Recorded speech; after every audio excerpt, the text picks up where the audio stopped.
সৎসঙ্গ শেষ পর্যায়ে আমাকে আদেশ করেছেন পরম দয়াল শ্রী ঠাকুর সম্বন্ধে দু একটি কথা বলতে।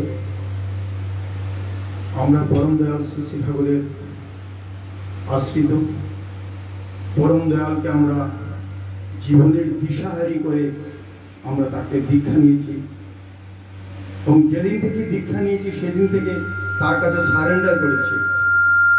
কারণ surrender is the topmost position of love. ভালোবাসার চরম একটা স্থান হলো সেই সারেন্ডার, জীবনটা উৎসর্গ করা।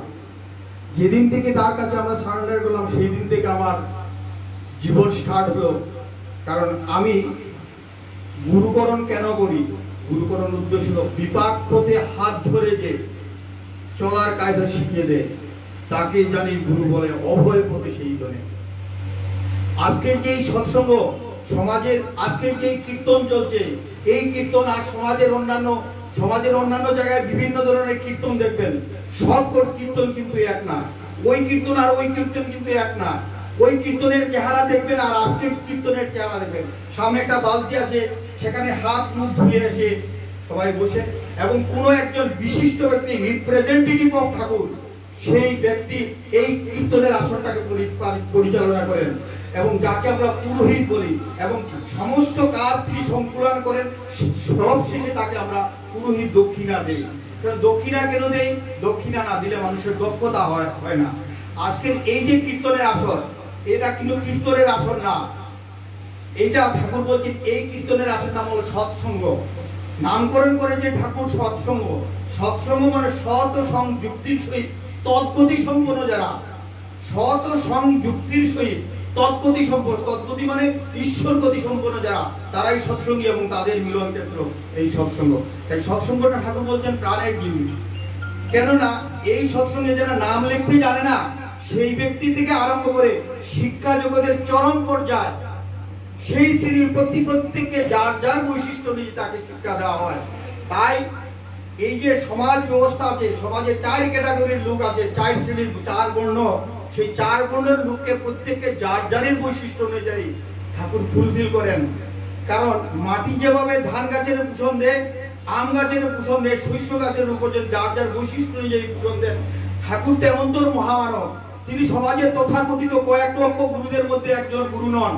যেমন ভগবান শ্রীকৃষ্ণকে বলা হতো যুগেশ্বর কৃষ্ণ, তিনি কয়েক লক্ষ যুগীদের মধ্যে একজন যুগী ছিলেন না, তিনি সমস্ত যুগীদের ঈশ্বর ছিলেন, তাই তাকে যুগেশ্বর কৃষ্ণ বলা হতো। ঠাকুর অনুকূল চন্দ্র কয়েক লক্ষ গুরুদের মধ্যে একজন গুরু নয়, তিনি এই যুগের যুগ পুরুষোত্তম।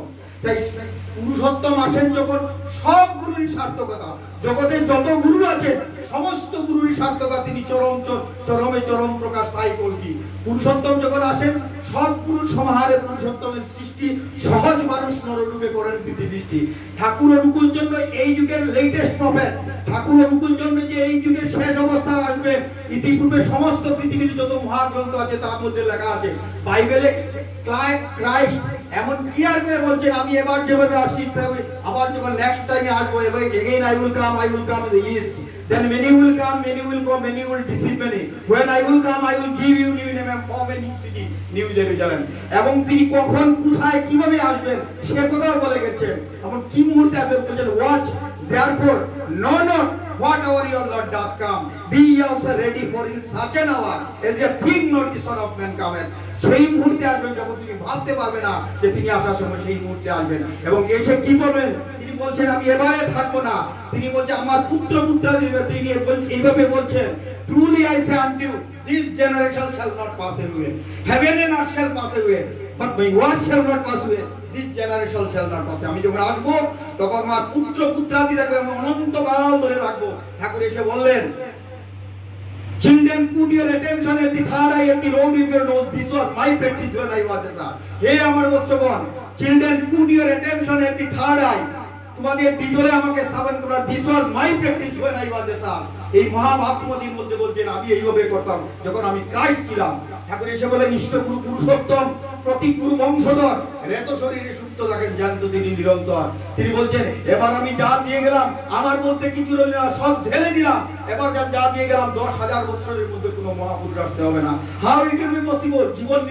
জীবন নিলেই মৃত্যু অবশ্যম্ভাবী। বলছে ঠাকুর বলছেন, মরণা মেরোনা, ভারত মৃত্যুকে অবলুপ্ত করো। মৃত্যুকে কিভাবে আটকাবো? আমরা এমন কর্ম করে যাব।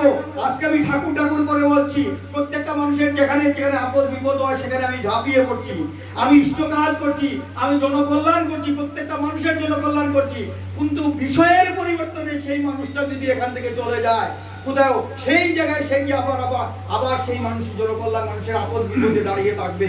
তাই জনার্দন মুখোপাধ্যায় বলছেন, সৎসঙ্গে is a new world in the making, it is a challenge to all the civilised forces of the world. Thakur is prepared each of us as a atom of love in our heart. Thakur আমাদের মধ্যে একটা ভালোবাসার bomb তৈরি করছেন। This bomb will more powerful than the hydrogen bomb in the world. পৃথিবীতে যত hydrogen bomb আছে তার চেয়েও powerful this bomb will prepared each of us as a atom of love in our heart. While this bomb will blast throughout this world, the radiation will touch the aching heart of the every universe. If this is not a evolution, then what evolution can mean? আমরা এইভাবে প্রত্যেকটা মানুষের দ্বারে দ্বারে করবো। বলছেন সেই ভালোবাসাযুক্ত মানুষ, যে মানুষটা ইষ্টকর্ম করে মানুষের আপদে বিপদে হয়, বিষয়ের পরিবর্তন সে যদি আরো কোথায় চলে যায়, সেখানেও গিয়া সে এই জনকল্যাণ স্টার্ট করবে। কারণ আমরা ঠাকুরকে ধরেছি আমরা প্রত্যেকটা মানুষ হতে। আজকে দেখেন একটা ভালো মানুষের বাড়ির কুকুর বিড়াল গাছপালাও যত্ন পায়, ইতরের মা বাবাও যত্ন পায় না। ঠাকুর আমাদেরকে দিয়ে আমাদের মধ্যে মানুষ করতে, আমাদের মধ্যে ভালোবাসার বন্ধু, ঠাকুরের যে ভালোবাসার জীবন্ত প্রতিরূপ। তাই শিলংয়ে একবার আচার্যদেব শ্রী শ্রী দাদা আসছিলেন, একজন দাদাকে বলছেন, এই প্রণাম করে তুই কি বলছিস রে? ওম ব্রহ্ম পরব্রহ্ম একই তো বলছি।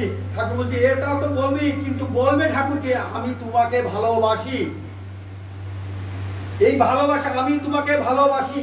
যে ভালোবাসে, যে তাকে ভালোবাসে, সে তাকে খুশি করতে চায়। If you, প্রত্যেকটা মানুষের লাভিং সেন্টার আছে। If you love a inferior, you must become a inferior. If you love a inferior, you must become a inferior. তুমি যদি নিকৃষ্টকে ভালোবাসো, ডে বাই বাই ডে তুমি নিকৃষ্ট, এমন তোর মহামানবকে যদি ভালোবাসো, তুমি জীবনে এত এত চরম পর্যায়ে যাবে সে তুমি কল্পনা করতে পারবে না। আজকে মনে করে একটা বাড়িতে 3টা ভাই আছে, সে পূজার সময় তার ছোট ভাইটা মনে করে তার স্ত্রীকে কাপড় দিলে সে খুশি হয়ে যায়। স্ত্রী যদি খুশি সুখী আনন্দ পায়, সে খুশি হয়ে যায়। আর একটা ভাই সে তার স্ত্রীকে ভালোবাসে এবং তার ছোট ভাইকে ভালোবাসে। এই কাপড় চোপড় যদি ছোট ভাইকে স্ত্রীকে দিয়ে যায়, সে খুশি হয়। আর একটা ভাই তার মাকে ভালোবাসে। মাকে খুশি করতে হলে প্রত্যেকটা ভাই এবং প্রত্যেকটা ভাইয়ের বউ এবং ছেলে মেয়েদেরকে কাপড় দিলে সেই মা খুশি হন। এই আর যে ছেলেটা তার নিজের মাকে ভালোবাসে, শ্রেষ্ঠকে ভালোবাসে, ধীরে ধীরে সে শ্রেষ্ঠ হয়। এমন তোর মহামানবকে যদি আমরা ভালোবাসি, ঠাকুরের সবচেয়ে বড় কথা হলো তার প্রতি ঠাকুর বলছেন, there can be no love of God without active service. We cannot get to heaven by more talk. We must practice righteousness. আমাদেরকে সাধন ভজন করতে হবে। বলছেন, there can be no love of God without active service. বাস্তবভাবে যদি তাকে ভালোবাসা যায় না, there can be no love of God, ঈশ্বরের প্রতি ভালোবাসা হয় না। We must practice righteousness. আমাদেরকে সাধন ভজন করতে হবে। কিভাবে আমরা ভালোবাসা দেব? মা ছোট শিশুকে জন্মের আগে থেকে, জন্মের পর থেকে এই বাচ্চাকে লালন পালন করে তার সমস্ত ঘাত প্রতিকার সমস্ত কিছু সহ্য করে মা ভাত খাওয়াতে বসছে, সে ভাতের থালার মধ্যে পেঁচাপ করে দিয়েছে। মা রাত্রে শীতের দিন মাত্র মা শুনেছে, সমস্ত কাপড় ভিজিয়ে দিয়েছে, সমস্ত কিছু বিজালা সহ্য করে মা যখন এই বাচ্চাটাকে পরিবেশন করে, তাই বাচ্চাটা যদি কাঁদে, মা কাঁদে হয় কেন, কাঁদে কেন, পেটে ব্যথা হয় না, কি হয়, সমস্ত কিছু বাদ। এই তার প্রতি এমন তোর ভালোবাসা করতে হয়। Practical Sadhana. There can be no love of God without active service. We cannot get to heaven. স্বর্গপ্রাপ্তি হবে না। We must practice righteousness. আমাদেরকে সাধন ভজন করতে হবে। সাধন ভজন কিভাবে করব? অন্যান্য যুগের সাধনা আর এই যুগের সাধনা টোটালি আলাদা সাধনা। অন্যান্য যুগের সাধনা পা উপর দিকে দিয়ে মাথা নিচের দিকে, গরমের সময় আগুন লেগে শীতের সময় জলের মধ্যে নেমে, কিন্তু এই সিস্টেম চলে গেছে। এবার যখন জগৎ পিতা আসেন তখন নতুন সিস্টেম দেন। তিনি সমাজপতি। আজকে দেখেন সমাজের মধ্যে এত বিকৃত অবস্থা হয়েছে, কেউ যদি শ্রাদ্ধ তার মনের মতন করা 11 দিন 12 দিন 14 দিন করে নেয়, কিন্তু ঠাকুর বলছেন সেই আগের সমাজপতি যেভাবে দিয়েছেন, পুনরায় সেই সমাজপতি না আসা পর্যন্ত সমস্ত ধারা আগের মতো থাকবে। তাই ঠাকুর বলছেন পূর্বপুরুষের চেতন ধারা ধর্মে যদি ছাড়তেই হয়, জোর গলাতে বলছে আমি নিচক, সেটা ধর্ম নয়। অনেকদিন শ্রাদ্ধ নাই, অনেকদিন নানা বিকৃত ভাবে করেছে। বলছেন আর্য কৃষ্টির যা যা ব্যাঘাত স্বর্গে তোরা করনি বা, যে বলছেন পূর্বপুরুষের চেতন ধারা, পূর্বপুরুষের চেতন ধারা ধর্মে যদি ছাড়তেই হয়, জোর গলাতে আমি নিচক, সেটা ধর্ম নয়। যেখানে যে অবস্থা দেখবেন বিকৃত অবস্থায় শ্রাদ্ধ বিবাহ সমস্ত কিছু বিকৃত ধারায় চলছেন, সেখানে ভাববেন ঠাকুর অনুকূল জন্য এই যুগের যুগপুরুষ দৃষ্টিকোণ, তিনি সমাজপতি, এইভাবে তিনি যে সমাজ ব্যবস্থা দিবে সেইভাবে চলতে পুরুষোত্তমের সংস্কার যারা পৃথিবীর যত সংস্কার আছে সব সংস্কার ভণ্ড সংস্কার। যখন তিনি আসেন তিনি সমাজ ব্যবস্থা করেছেন, সমাজের নতুন নবজাগরণের সৃষ্টি করেছেন। তাই there can be no love of God without excessive service. We cannot get to buy heaven. We must practice as a when God bless to a God, বলছেন when God bless to a man, একটা মানুষের যখন তার উপরে আশীর্বাদ করেন তখন when he begins to obey the call of the Guru, যখন সে নির্বিচারে গুরুর আদেশ পালন করেন তখন একজন ভগবান তার উপরে দয়া বর্ষণ করেন। যখন থেকে আমরা করতে বিবেকানন্দ বলছেন to carry out the commands of the Guru without least hesitation, doubt or secret success in life, নির্বিচারে গুরুর আদেশের নির্দেশ পালন করেই একান্ত যোগ্য। আজ আমাদের আচার্যদেব বলেছেন প্রত্যেকটা মানুষের দাঁড়ে দাঁড়ে যেতে, যারা দীক্ষা নিয়ে বিচ্ছিত হয়ে গেছে, সব এই ফ্লাডের মধ্যে, এই যে সুদের মধ্যে থেকে চলে গেছে, সেই মানুষের পাশে দাঁড়াতে, তাদেরকে বলে কোলে কৌশলে বলতে হয়, ভাই তোমরা এই সুদে পরম পিতার সুদের মানুষ, তোরা যাবি না, নানাভাবে চলে বলে কোলে কৌশলে এদের সংস্পর্শে যাব এবং এদেরকে আমাদের কাছে নিয়ে আসতে হবে, পরম দয়ালের কাছে নিতে হবে। তাই আমাদেরকে এমন ভাবে চলা দরকার। কবি বিদ্যাপতি বলছেন, কবে আমি এমন হব আমায় দেখে বুঝবে লোকে তুমি আছো জগৎ বলব। কবে আমি এমন হব আমার চলা বলা আদব কায়দা কথাবার্তা সবকিছু যেন প্রত্যেকটা মানুষ দূর থেকে বয়, জানালা খুলে যখন বলতে পারে ওই লোকটা এখন সৎসঙ্গী, এই লোকটা এখানে আছে, যত সমস্যা আছে সেখানে। তাই প্রত্যেকটা মানুষ একটা হিউম্যান বডি, প্রত্যেকটা মানুষ যে কোনো মুহূর্তে বিপদে পড়তে পারে, যে কোনো বিপদে পড়তে পারে। যদি সেই মানুষটাকে যদি আমরা ইষ্টকে স্মরণ করে ইষ্টের কাছে নিয়ে না আসতে পারি, একটা মানুষকে যাজন করলাম আমার মনের জন্য, মনে ভাবের জন্য এইভাবে থাকে, হে প্রভু তার কোনো কাজে আমি লাগলাম না, আমার দ্বারা তার কোনো মঙ্গল হলো না, এই ভাব নিয়ে যদি আমরা যাজন করি, হে প্রভু আমি তার কোনো মঙ্গলের কাজে লাগলাম না, আমার দ্বারা তার কোনো মঙ্গল হলো না, এই ভাব নিয়ে যদি একটা মানুষকে তার কথা বলি এবং তার সান্নিধ্যে আসি, আস্তে আস্তে আস্তে আস্তে আস্তে সে একটা মানুষে পরিণত হয়। একটা মানুষ যদি সুন্দর হয়, আমি যদি সুন্দর হই, আমার স্ত্রী সুন্দর হবে, ছেলে মেয়ে সুন্দর হবে, আমায় দেখে আমার পাড়া প্রতিবেশী সুন্দর হবে। তো তুমি তোমার নিজ পরিবার, দেশ ও দেশের বর্তমান ভবিষ্যতের জন্য দায়ী। তাই যে ডিপি ওয়ার্কস বলছেন, ডিপি ওয়ার্কস প্রত্যেকটা মানুষের করতে হয়। আমরা বাড়িতে যদি বেড়াতে না দেই, বাড়ির সৌন্দর্য হয় না। যাজন না করলে আমার কিন্তু প্রচার হয় না। আমি ঠাকুরকে কি প্রচার করব? আমি যদি ঠাকুর প্রতিষ্ঠিত হই, আমি ঠাকুরের কথা বলবো, মানে আমি জাগ্রত, ইষ্টে চেতন ব্যক্তিত্বটা, মন্ত্রে চেতন মন, ইষ্টবিদের দীক্ষা চেতন, সেবায় চেতন মন। সেই দীক্ষা এই ইষ্টবিধির মাধ্যমে ঠাকুর আমার মধ্যে থাকেন। তাই ইষ্টবিধিটা কিভাবে করতে হয়, এই যে ছোট সৎসঙ্গের বিশেষভাবে বর্ণনা সম্ভব না। ইষ্টবিধিটা এমনভাবে করতে হয় যেন প্রত্যেক দিন চোখের জল বেরোয়। আমি যখন ইষ্টবিধি করি তখন তার চেহারার জন্য আমার মাথার মধ্যে আসি, আমি কাকে দেই, কাকে ইষ্টবিধি দেবো। ইষ্টবিধির আগে ভীষণভাবে নাম করতে হয়, প্রাণ ভরে নাম করতে হয়। নাম করলে মনটা নরম হয়। এই নরম অবস্থায় তার ছবি যখন আসে, প্রভু তুমি দয়া করে গ্রহণ করো।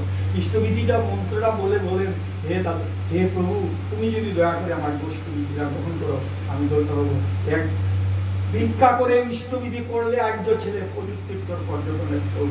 আমরা ইষ্টবিধি যেন কোনো অবস্থায় বন্ধ করি না। যাই হোক, আবার পরবর্তী ঋচিতদা বিশেষ করে আরো সুন্দর করে আপনাদেরকে বলবেন, আমরা সবাই যেন ঠাকুরকে নিয়ে মাতহারা চলি। সারা পৃথিবীর মানুষ আমাদেরকে চেয়ে আছে, আমরা ইচ্ছা করলে সারা পৃথিবীর মানুষকে বাঁচাতে পারবো। শুনো জ্যোতি সন্ন্যাসী, এই মন্ত্রে যারা দীক্ষা নিয়েছো জেনে রেখো, আকাশ তোমার গৃহের ছাদ, শয্যা সমরি মায়ের নবী, ক্ষুধায় অন্ন পাবে না, তৃষ্ণায় জল পাবে না, রোগে ঔষধ পাবে না। স্ত্রী পুত্র আত্মীয় স্বজন যারা আছে তারাও একদিন তোমাকে বিচারের কাঠগড়ায় উপস্থাপিত করবে, তোমার বিপক্ষে কেস নামা দাখিল করবে, তখন তোমাকে অচল এবং অচল থাকতে হবে। বুদ্ধিমান বুঝে নাও আমাকে। যাই হোক, পরিশেষে এই বাড়ির সার্বিক কল্যাণ কামনা করে আমার কথা শেষ করলাম। জয় গুরু।